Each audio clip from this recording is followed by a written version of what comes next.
Let's get started then. Hi, Fabulous. everybody.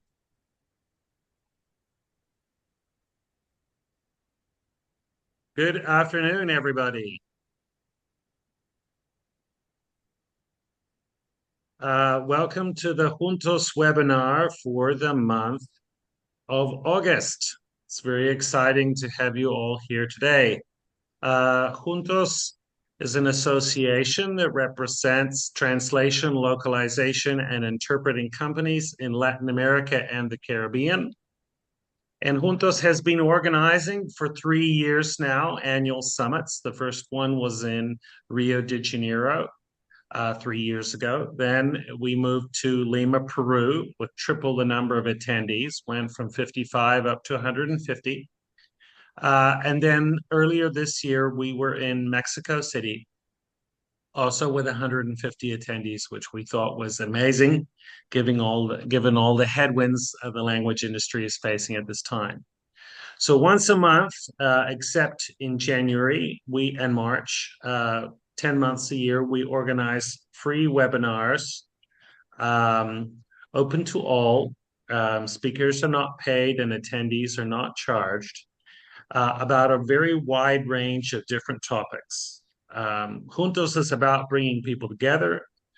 Our mission is to raise the standard of the language industry in Latin America and the Caribbean through the creation of networking, benchmarking, coaching, mentoring, and learning experiences, principally through the online summit and by webinars and other events to encourage the adoption of quality norms in the region and to just generally raise the bar in our area. We also want Latin America and the Caribbean to take its place at the table in the global language industry and to have a louder voice and a louder presence. So it's very exciting. My name is Charles Campbell. I'm one of the board members. Several of the other board members are here today. It's a team effort, a joint effort. We wouldn't be able to make this happen without everybody's assistance and support. So today we have a very interesting topic, totally different in many regards from our last webinar. We're going to hear from Tatiana González-Cestari, who has a PhD and has 23 years of combined experience as a pharmacist, pharmacologist, researcher, professor, manager, and remote interpreter. Tatiana is passionate about quality, research, innovation, compliance, and cultural sensitivity. She serves as the Director of Language Service Advocacy at Equiti. Wow. Tatiana is part of the NCIHC Policy, Education, and Research Committee, the SAFE AI Task Force, and the co-author of the Remote Interpreter textbook. Wow. Danielle Meder, Tatiana's co-presenter, is a nationally certified ASL interpreter with over 16 years in VRS and video remote interpreting as an interpreter and operations leader. She completed the Certificate in Healthcare Interpreting program at RIT and TID in 2017 and is a licensed trainer and also a co-author of the Remote Interpreter for the Remote Interpreter International for Cross-Cultural Communications. Danielle is passionate about advocating for quality and language access, as well as supporting the advancement of training for spoken languages and interpreters and the communicative autonomy of all. She also works for Equiti. Wow, what a duo. It's my immense pleasure to hand over to you today. It's very exciting. Tatiana, you spoke at the conference in Mexico City, and you were ranked as like the most popular speaker, I think, alongside the speaker from our last webinar, 𝗵𝗵 𝗂𝗶𝗁𝗏, two different topics, both about interpreting, both very passionate. Danielle, for family reasons, wasn't able to make it to the conference, but she's here now. So let's hear from you. Wonderful. Well, Thank you thanks for so having much. us. Yeah, we're super excited to be here and have a chance to sync up and connect again. And you know Well, what? Wonderful. Since I spoke so much in Mexico City, I'm gonna let Danielle just do the whole thing herself.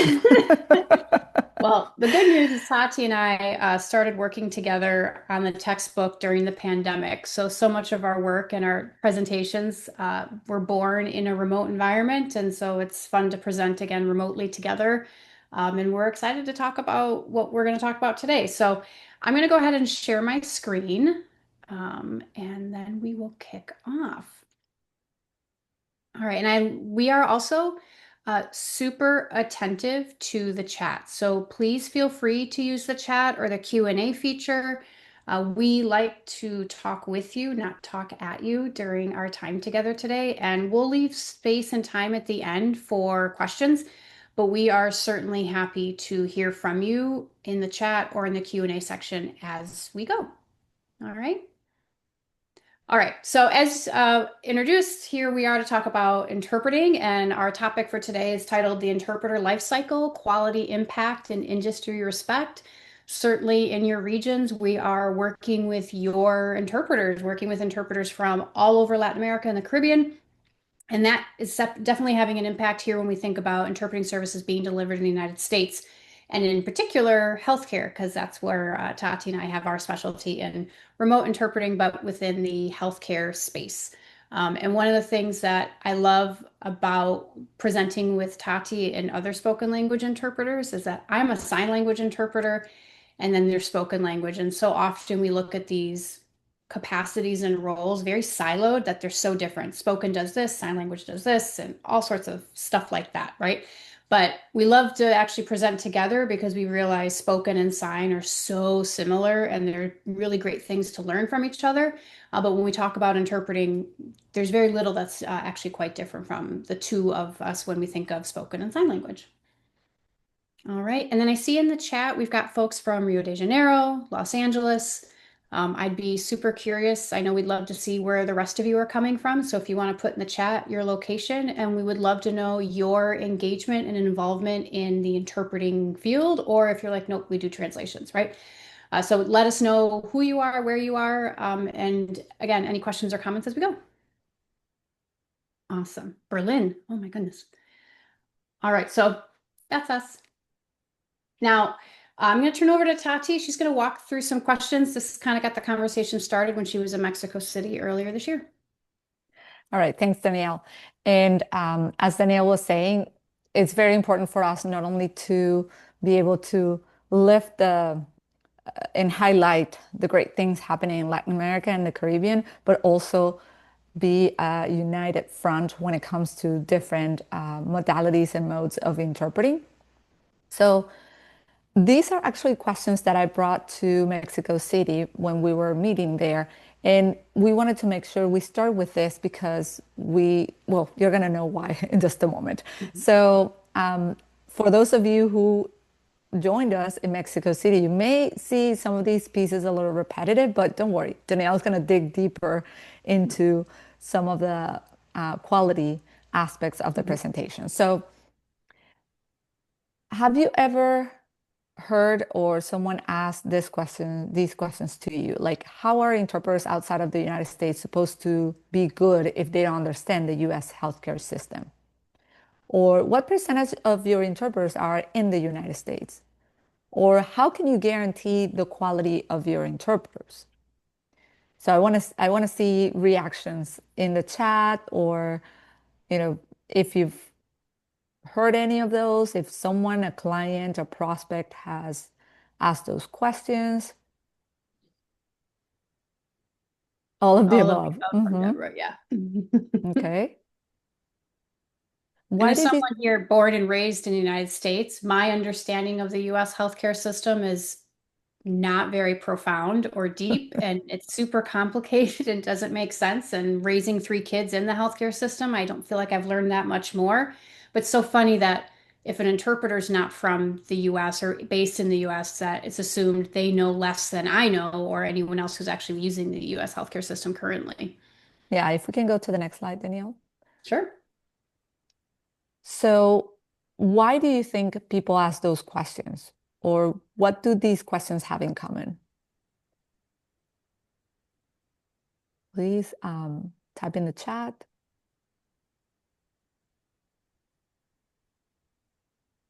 Is it just because people are picky? Is it because of quality? Is it because of, to talk about the quality of interpretation, liability? Trust. Trust, I was going to say that was my next one. Yep. Yeah, it could be, I mean, those are definitely valid reasons, or at least reasons why people ask these questions. Sometimes it has to do with even security. I think they're mainly concerned in quality assurance. Okay, great. That's why we're here today. And part of the reason why we're going to talk about quality, and if you forget everything we say today, just remember quality is quantifiable. Yes. And we're going to talk about that. And when someone asks you about the quality of your interpreters, be prepared to support that. Okay? If you can click again, Danielle. All right. So throughout this whole presentation and conversation we're going to have, even though you cannot talk to us, you can type to us. The idea is to think about how we improve certain aspects of our industry, especially in the delivery of services, and what happens before, during, after the delivery of those services that actually can talk about or quantify specifically the quality of the service. So, Danielle? Yep. Awesome. So when Tati says quality is quantifiable, we often think of these pieces, right? And I promise this ties back into why we're here today, which is the interpreter life cycle and how that impacts reputation and rapport, right? But when we think about the clients that we're serving, we have these KPIs that measure our partnership. And these should be basic, fundamental, or basic KPIs that we're tracking, key performance indicators that we're looking for. Quality and training is a huge one for the interpreters. What does your quality program look like? Are you measuring finger in the air? Are you only looking at their placement on camera, what they're wearing, how attentive they are? Or are you building a quality program that is diving into protocol, ethics, conduct, call management, flow? ASA fulfillment and adherence, those are the gimme KPIs that we're always tracking. How quickly are you answering a call? How quickly or how many calls come in? How many have you answered? And then making sure you're staying adhering to your contractual agreements, right? Of course, client feedback and customer satisfaction is important. One of the things we talk about that is a gap in the industry is we're always collecting feedback primarily from the English speaker. If we're doing English to Spanish, let's say, the doctors, the clinicians, lawyers, the people who have paid for the service, we're always collecting their feedback. But we have this gap where we're not necessarily getting the feedback from the other person in that conversation, the other person who is also working with the interpreter because they don't speak English, right? So how are we collecting that? And it gets a little more nuanced and complicated depending on the vertical you're in. Healthcare can be really tricky, but other environments that maybe aren't as heavily regulated have more opportunity. But that client and customer satisfaction feedback loop is really important to capture as many participants in their perception as possible. Obviously, growth trajectory, pipeline tenure, that's what your RevOps team is for, your sales team is for, to see how many opportunities are out there, how many opportunities are you winning, and why you're winning them. And of course, all of us are different as an interpreter or an LSP.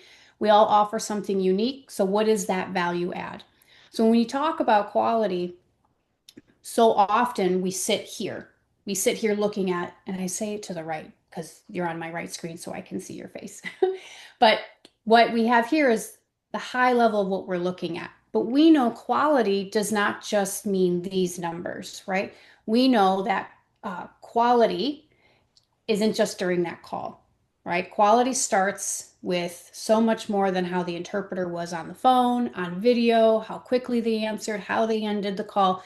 Quality really starts with you and your brand. And I see Deborah typed in a comment saying QA challenging in a country with 50 states who all have different criteria for what is considered a competent interpreter, both spoken and ASL. So it's up to agencies to make sure they hold everyone to the same standard, testing, ongoing performance evals, and certifications.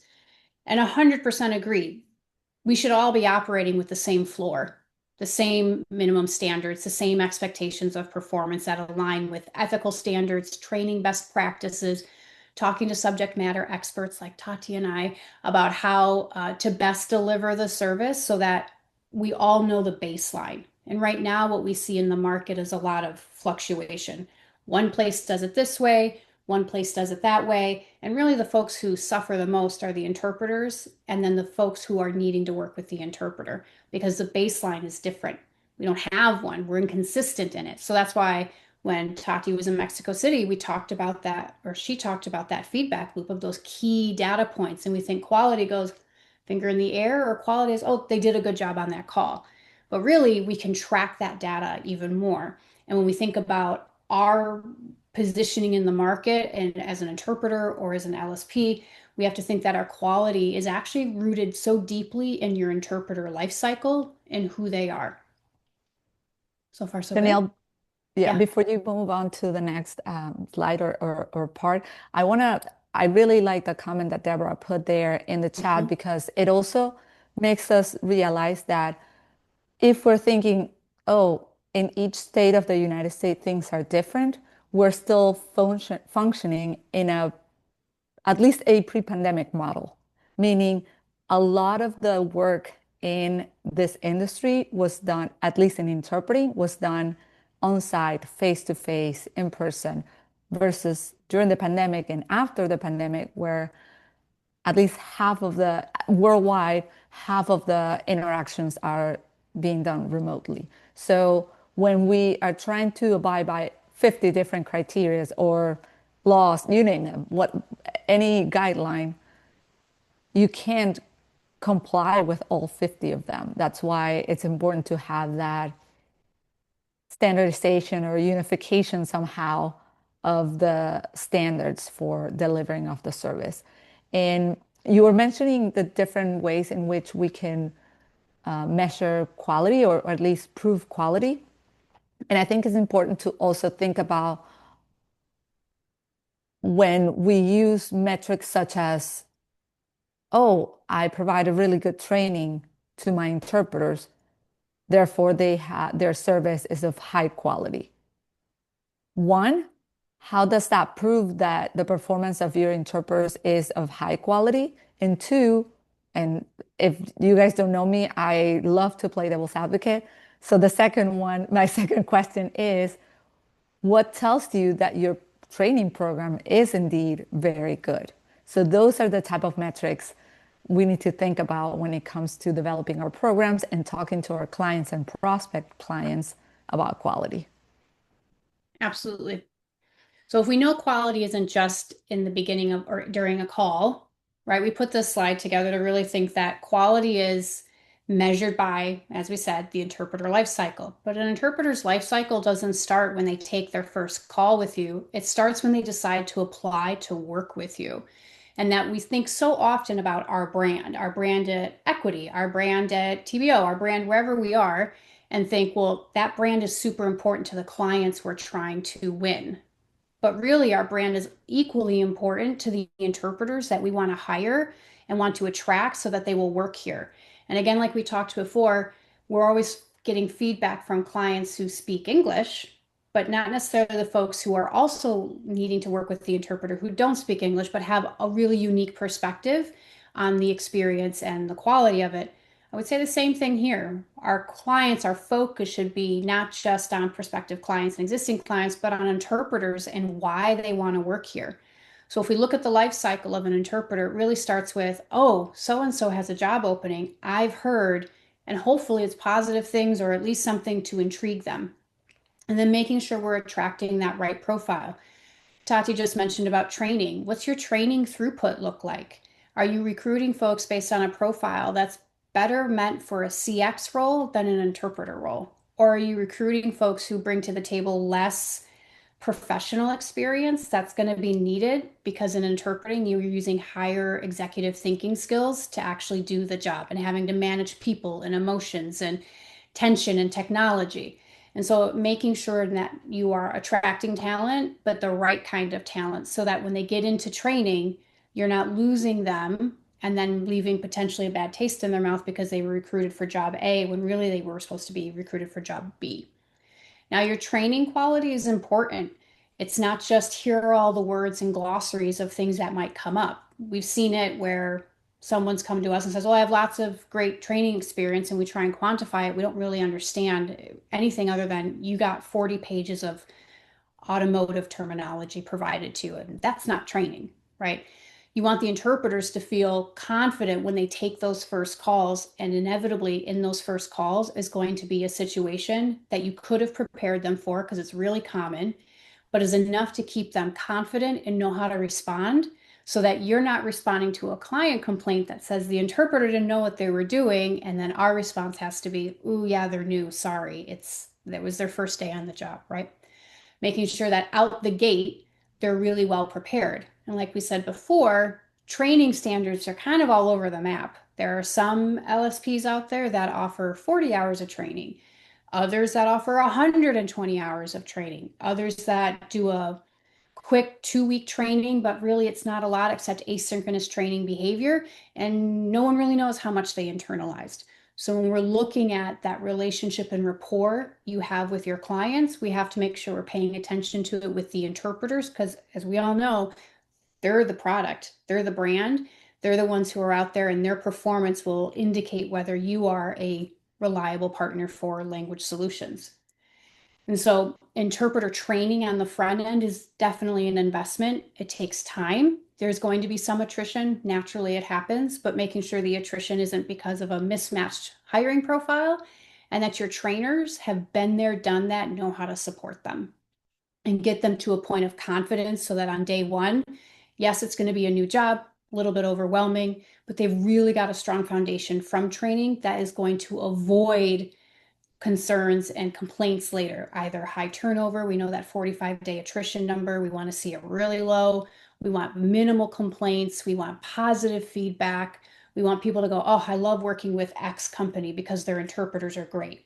Instead of waiting to get to day 90 because they've got some experience under their belt, investing in that time in the beginning with interpreters during that training. And again, we don't have a standard yet across the industry, but that investment pays off plentifully, especially in their first 45, 60, 90 days. Now, the other piece that's really important to pay attention, we believe, is that performance support. So you've attracted the right talent, you've got the right talent, you've trained them, they hit the phones for you, the video, but then all of a sudden the oversight is pretty minimal. It's not enough, and that's when interpreters can really struggle. And so having QA support staff, team leads, folks who are there to support the interpreters, it also helps the interpreters know someone's always watching, someone's always paying attention, and that what they learned in training doesn't just fizzle after the first 2 weeks because they're comfortable.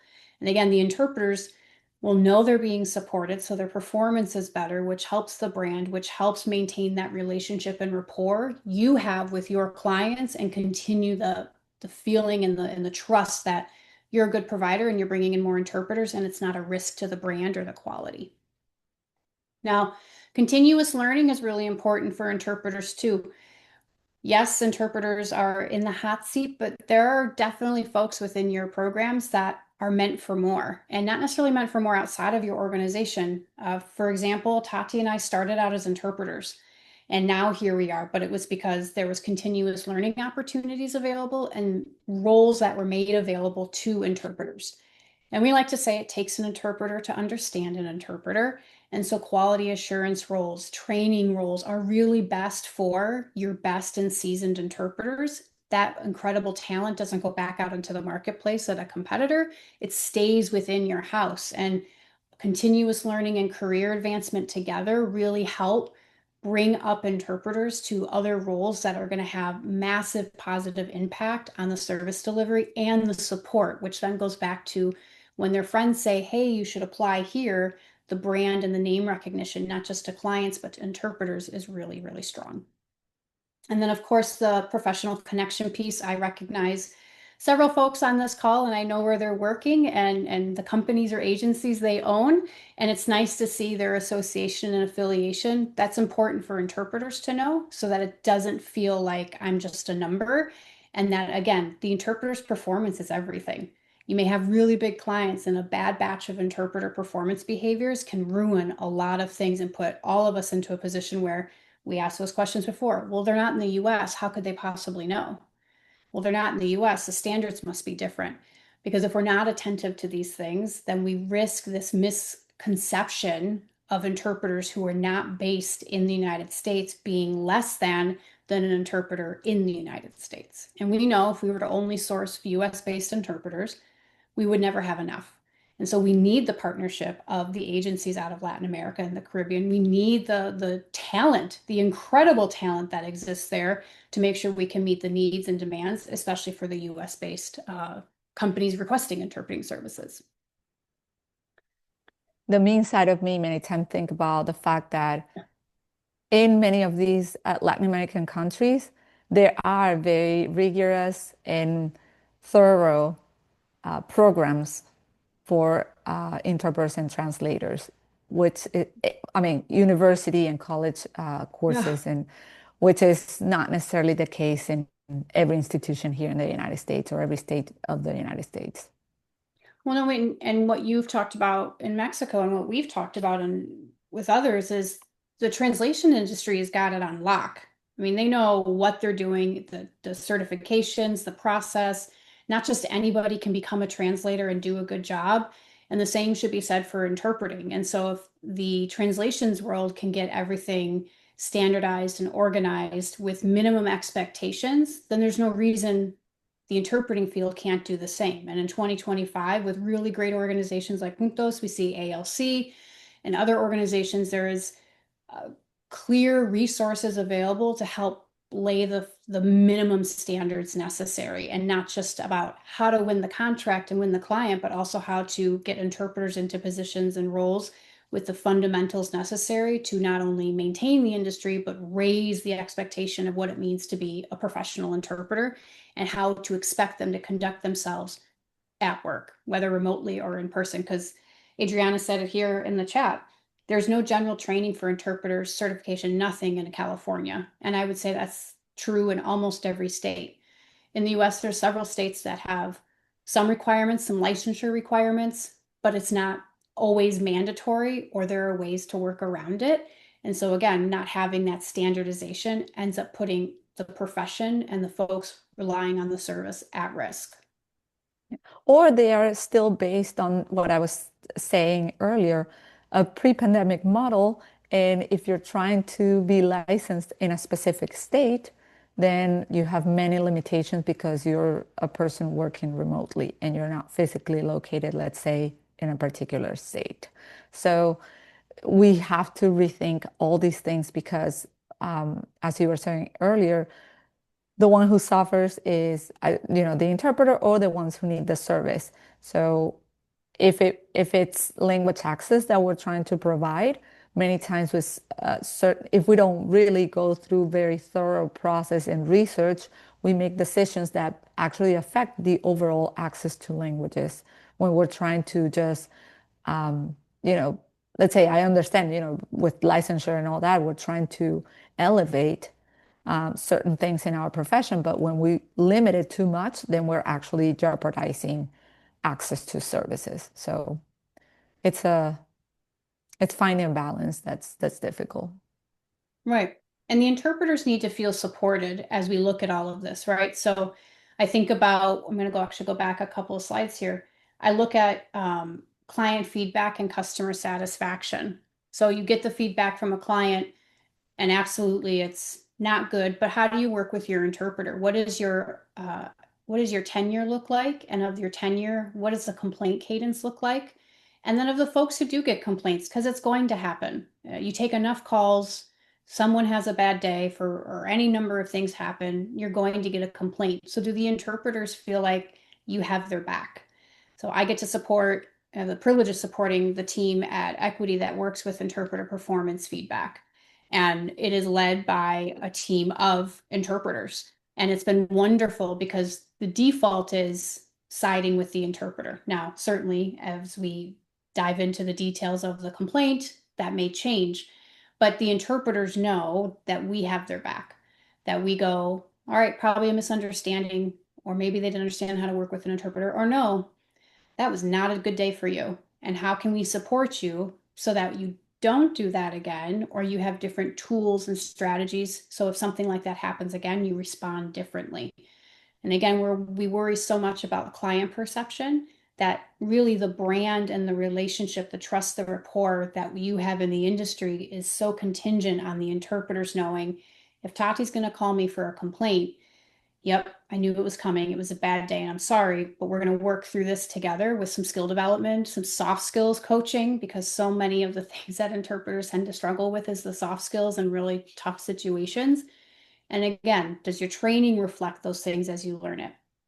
And so we're looking at not just making sure we are there to support our clients, but there to support the interpreter. We all say it's a practice profession. What I did today may not be what I do tomorrow, but practice professions also need fine-tuning and support and an opportunity to really reflect on the work. And again, if you don't have the support team in place, you're denying the interpreters that opportunity, and then everything can become very punitive very quickly. And we all know the power of social media and LinkedIn and Facebook, and we've all been name dropped as the company that did this or was affiliated with that. I know there's a webinar coming up here soon about mergers and acquisitions. All sorts of noise always comes out around that. And so making sure we prioritize care of the interpreter, because the reverb from that definitely extends into future talent and clients. Tati? Yeah, I was going to say before we go to the other side, Danielle, I remember, well, you and I have talked to people about this topic in different ways and in different venues. What would you answer, or what would you say to someone if they told you, well, yes, I understand high quality and all that, but when it comes to developing all these KPIs and all that, we don't really do it because our clients don't ask for it. The clients don't ask because they don't know any better, right? We're supposed to be the experts in our space. That's why I love working in organizations that have interpreters at the table. You don't need to necessarily have an interpreter only, right? But having interpreters at the table who understand the job, the role, the decision making, and then having really great folks to partner to go, this is why client A, you should care about this. And that, yes, accuracy, completeness, vocabulary are really important elements to having good interpreters. But there's all this other stuff too that you can quantify. You can put rating scales together and evaluate interpreter performance. So you can go back to your clients and say, hey, we're not just looking at A, B, and C. We look all the way down to Z and back again. And this is what it means to have a professional interpreter. Because unfortunately, so many folks for a long, long time have had to bring family and friends or front desk person who happens to know Spanish to go and interpret. So the bar is really low on what it means to be a professional interpreter, especially in remote sessions, right? Because especially to what Tati said before, pre-pandemic versus today, whether we're post-pandemic or used to pandemic, whatever we want to call this time in life now, right? But the idea is that we have to teach our clients and the non-English speaking community what it means to have a professional interpreter present and working. And there are definitely learning curves, but if we just wait for the client to tell us that that's not important and then go, oh, okay, you're probably right, then we're robbing an opportunity to do what translations has done, which is really take up space and say, no, this is how you should expect to work with a translator, a professional translator, and what to expect in the process and in the flow. And I think as I was asking you that question, I was thinking, what will make a client go, let's say, with my business versus your business, Danielle? How do I differentiate my brand, my service from Danielle's service or Danielle's company, if we had that, Sure. if we can use that example, especially in the environment we have in the United States where budgets are tighter than ever. So I think it's really important to make sure we quantify and we show the importance of what we're doing and that we know our data and we can defend it in the right way. And I use defending it as a positive thing, not as fighting necessarily. So I think that's really good. And I was reading the comments here in the chat. Yes, definitely. Standardizing languages or the service or the standardization of whatever quality training and all that for languages of lesser diffusion is difficult. It's perhaps more difficult. Well, it is more difficult than languages that are more available in this region of the world. However, it's not impossible.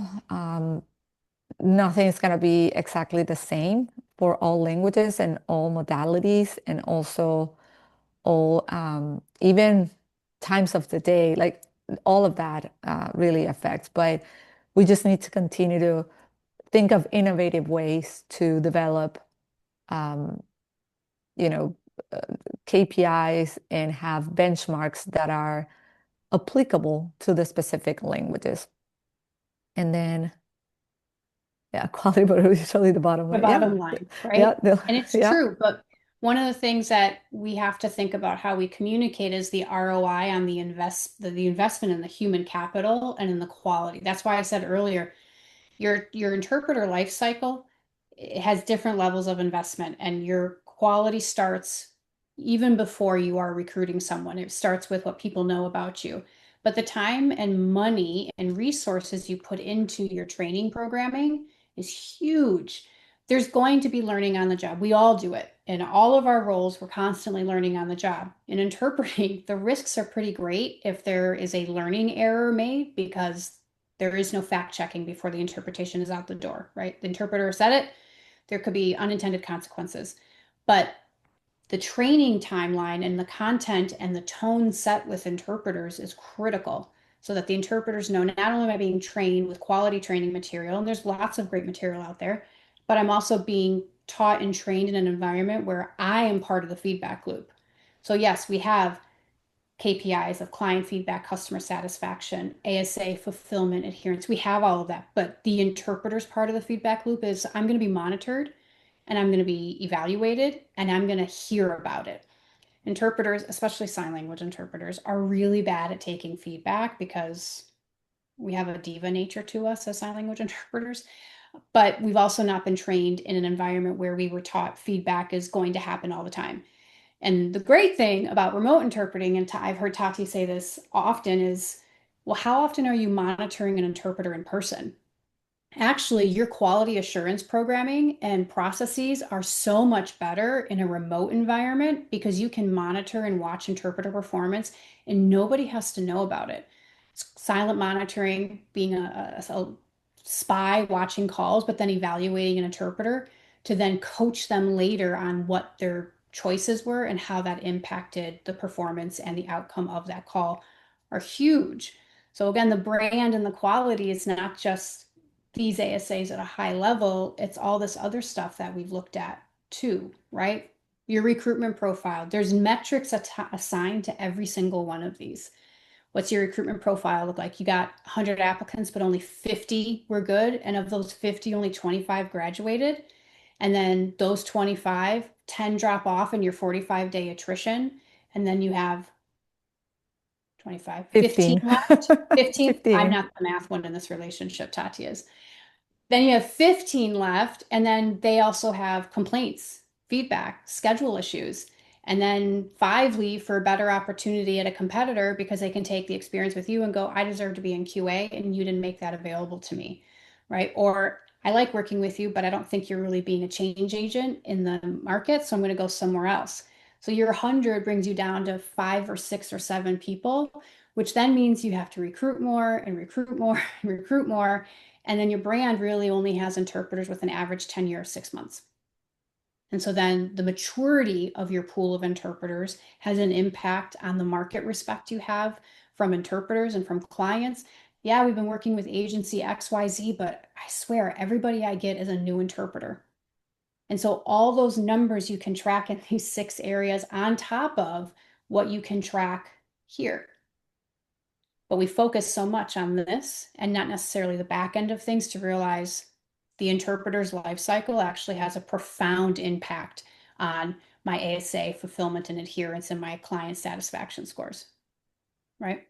And then Adriana added, I need to clarify, I was referring to the field of education. An interpreter education doesn't have any training. Agreed. There is a huge gap in educational interpreting and training. And I know AAITE, which Giovanna is spearheading and working so hard on to do what we're talking about here today as a whole. She's trying to do that within the education space, which is what is the bare minimum standard, expectation, and training necessary to be considered a successful interpreter. Why do you think, what is the cause of so much attrition? I believe attrition can be really connected to, in the first 60 days of an interpreter's career, is not feeling properly supported. I think a lot happens where an interpreter, well, I didn't learn about that. That didn't come up in training. And then they get into this new role and feel perpetually inadequate. And instead of feeling bad about yourself every day, I'm just going to quit and go somewhere else. I think those recruitment profiles are profoundly important, and the quality and time spent in training and the quality of your trainers and how they're able to speak to the material and how they're able to speak to the responsibility of this job. If it's not strong, I see attrition happen because interpreters are just like, I didn't sign up for this, or I need help and the support structure is not big enough or robust enough. And they reach out and it's like yelling into a void. I have no one here to support me and I have questions. Yeah. And so many folks enter the space new to interpreting, right? So if you think about any new skill, I'm trying to teach my daughters how to crochet and it's requiring an exceptional level of patience. But any new skill we learn, whether professional or social, like takes time. And the folks who are the experts in that space, you need to have enough of them to support those people so that they can step into a role confidently. That's a good question. Thank you. And we didn't pay him to say that or ask that question. But I agree with you, Deborah, quality and the bottom line, right? They're like two competing priorities, and sometimes the bottom line wins. And when it wins, my first question is, were there any interpreters on that procurement team? Were there any interpreters at the RFP pitch who listened to the pitch and understood that what you get is what you pay for, and it ends up being really expensive in the end, on top of having to worry about brand, reputational risks, stuff Tati talks about all the time about you have to be careful because everyone's going to go back to their communities and talk if you don't do the right thing. Yep. Mm-hmm. If we can go to, so this is my favorite slide. This is Tati's favorite slide. So yes, we're human beings. Yes, we have feelings. Yes, I mean, we service human beings and we're proud and humble to serve them. However, if we want our industry to continue to be seen, or let's just put it this way, if we want to increase the visibility of our industry, we cannot just rely on our feelings and what we think is what we need to do, or that we consider that our training, our staff, our efforts are great. No, we have to rely on data. So that's why this is my favorite slide. We can talk about stories, testimonials, and all that. They're all good and important. However, we also have to have the data to back up things without our biases involved. So one of the points that Danielle made in the previous slide had to do with collaborations and how you build your community. The same way as an industry, we have to make sure we connect with other stakeholders within the industry and outside of the industry to be able to continue to move forward in that growth of the industry and recognition of what we do as interpreters, for example, or as companies that provide interpreting services. And I was reading recently, I've been reading more and more about client experience or customer experience and patient experience in the United States. And in the past, like 40 years ago, patient experience was not a huge deal. It was more like, well, let's see how they feel. Maybe it would be good to treat patients how they would like to be treated. And it wasn't until there was a lot of collaboration that they started to develop metrics including like the HCAP scores and all that kind of stuff that help that field grow. And between the human side of things, because still, let's say, patient experience, and the data that they have developed, the KPIs, the metrics, and the benchmarks, this field has become so good, so well supported, so well structured that even they have now legislation and they have many things backing them up. And now you cannot conceive providing services, at least in healthcare, without a component of patient experience. Or the other side of things is at the beginning, people saw it in a certain way as just a bunch of numbers. Now they see a lot of also the human side of things and how both the qualitative, the quantitative aspects of patient experience are very important to maintain it as a very robust program and maybe even department in an organization that is not going to go away. So that's where I want this industry to go. And a big part of that is the quality assurance, what's happening to those who provide the service, like our interpreters and our translators and our linguists and everyone else supporting them. So we need to make sure we have the data, and as human beings, we put it the right way and we set the right expectations. So with that, we're open to any questions or additional comments. I'd be curious to know from an organizational or operations leadership perspective, how we're tracking the interpreter life cycle so that you could say confidently off the top of your head, the average tenure of my interpreters. And it could be different based on maybe you have support different campaigns or different clients require different things from interpreters and skill sets. But are we able to talk about not just the average CSAT for our client or the total number of complaints to call ratio or average attrition, but the more nuanced numbers that definitely have an impact on the relationship with your interpreters and your clients and that brand recognition. And so what does your average tenure look like for an interpreter? What is the quality scores currently, and what are the areas they're thriving and in the areas that you're barely surviving? What does your trainer profile look like, right? It'd be important. We kind of all can maybe speak to it loosely, but when asked about ASA fulfillment and CSAT scores, typically we're really quick to those numbers, which are great. But what about all the numbers that go behind it that drive your ASA and fulfillment and drive your CSAT score? It's often what you're doing in recruitment, quality training, and how you're supporting the interpreters. I'm going to stop sharing so I can see some faces a little bit bigger. The sign language interpreter and me hate small screens, so I can see all of you a little bit more. And if you represent or if you provide translation services more than interpreting, for example, I'm sure you measure certain things that we would love to hear from you as well, because we all have a lot to learn from the translation infrastructure.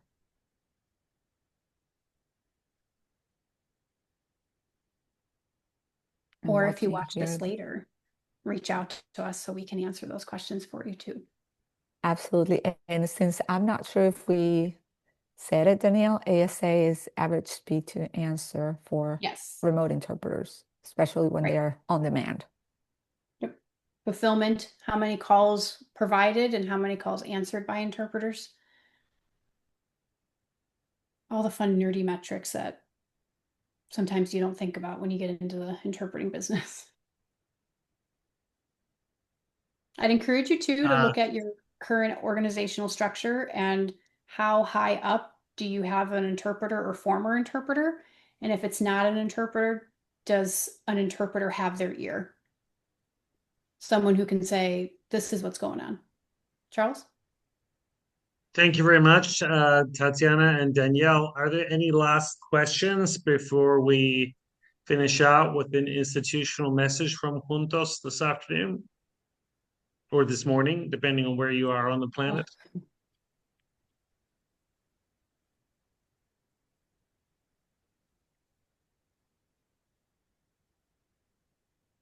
I guess not. Well, thank you very much, Danielle and Tatiana. I thought that was fantastic. You guys could clearly talk for hours. Very interesting topic. Endless at the end of the day. There's so much involved in making quality outcomes Mhm. occur on a sustainable basis for all. Thank you so much. We really appreciate you giving this presentation today. I wanted to end by expressing our gratitude. Speakers are not paid to present in these webinars. And of course, people who register are not charged either, but everyone is giving up their time. So thank you very much to our esteemed speakers and of course all the people who registered for the webinar. I wanted to mention, Marcelo, if you could bring up the image of Buenos Aires, that we have our next Vamos Juntos Summit coming in March 2026 in Buenos Aires. Here's the image. So that's the obelisco in the middle of Buenos Aires. Fourth annual summit, March 13 and 14. That's a Friday and a Saturday next year. So as I said at the beginning of this webinar, we had our first summit in Brazil with 55 people, in Rio de Janeiro, second one in Lima, Peru, 155 this year, in Mexico City, 150. So we are aiming for between 150 and 220 people in Buenos Aires, a bigger number, simply because of the larger size of the local translation, localization, and interpreting community. The call for papers is out. So if you want to present, you are welcome to apply. We have decided to trim down the number of speakers a little compared to Mexico City. We won't be splitting the room into two halves as we did in Mexico City.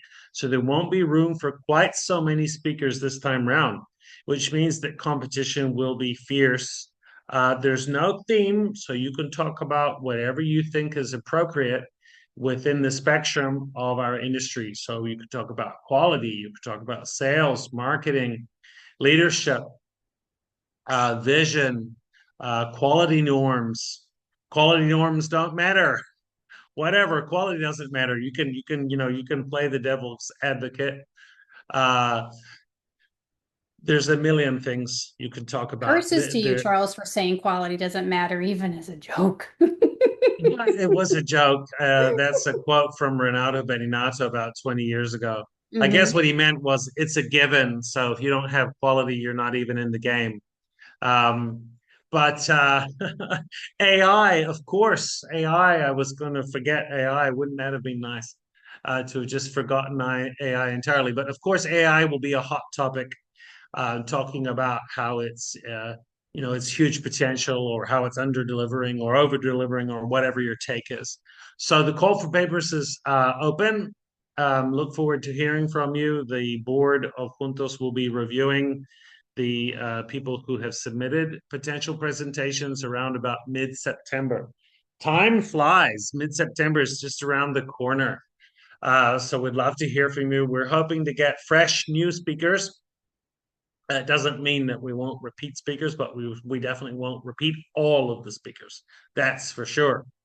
Vamos Juntos will have a rooftop cocktail party. If we can't find a rooftop big enough, we will go to a boat or something floating or something like that, because obviously this event is going to be a bigger one. So the logistics of a rooftop will be challenging. That said, Argentina is known for its mate, for its vino tinto, tango dance, and a whole lot of other things.